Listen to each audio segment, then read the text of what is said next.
Hi, my name is George Suarez. This is an upper body and lower body power lifts instructional video, and here we go. So these are the two Olympic power lifts I decided to go with. First one is the push press, and second one is power clean. So first we're going to talk about the power clean. A little disclaimer, bear with me. I tried to perform this to the best of my ability. I had to scrap one of my upper body videos because it was worse than this one.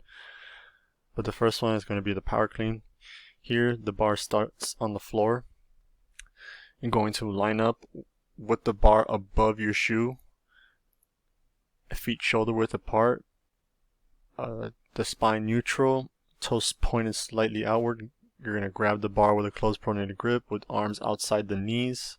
Once situated and ready to lift, you're going to lift by force extending the hips and knees while keeping elbows extended. Once it hits around mid-thigh, thrust the hips forward and triple extend at hips, knees, and ankles. Once fully extended, get into a shrug with the bar until you can no longer shrug anymore.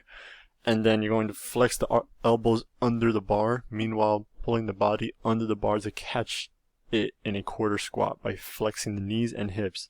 Try to get arms parallel to ground when attempting to catch it. And the bar is going to sit in the front of the clavicle and anterior delts. So what commonly happens is that there's not triple extension at the hips, knees, and ankles. As you can see here, my knees are still slightly flexed, and my hip is still slightly flexed even when I'm trying to go ahead and go into my catch phase. So I'm lifting the bar very, very easily because it's lightweight. But I'm not fully doing the exercise as it's supposed to. Alright, so next up is the push press. So I'm just going to play the video and I'll talk over it. So essentially this starts in either a power clean position or a hang clean position. The difference between these two is hang clean starts in a hang position, so above the knee, below the knee, or mid-thigh, whereas a power clean, like I described before, it starts on the ground. So essentially you just want to get the bar to the area of in front of your clavicle and on top of your anterior delts where you're just holding it. So you're not going to bring down the bar after performing the power clean or hang clean.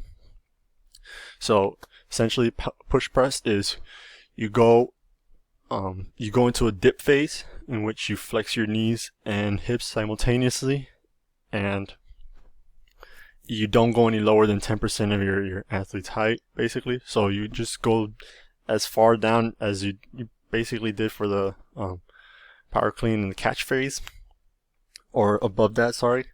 And then from there you're going to triple extend at the ankles, hips, and knees to forcefully put the bar up. And then after you create that force with the triple extension of your lower body, you're going to extend your elbows as well, and you're going to go into a catch phase where you fully extend your elbows to catch the bar above your head, basically.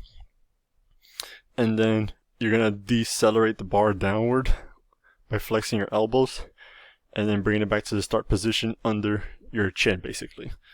Some common problems with this one as well is the triple extension. It's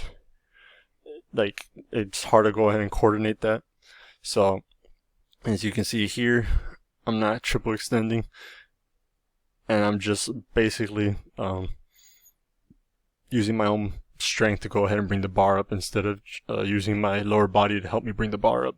I just go into a dip, but I don't really extend, and that's a common problem with this lift. Next up, we have the sports that benefit from these lifts. So I chose basketball, volleyball, football, and baseball. Essentially, my thought process for choosing all four of these is that all four of these require very, very powerful movements from both upper body and lower body. So I know volleyball, it has a lot of powerful movements from the lower body. Football as well.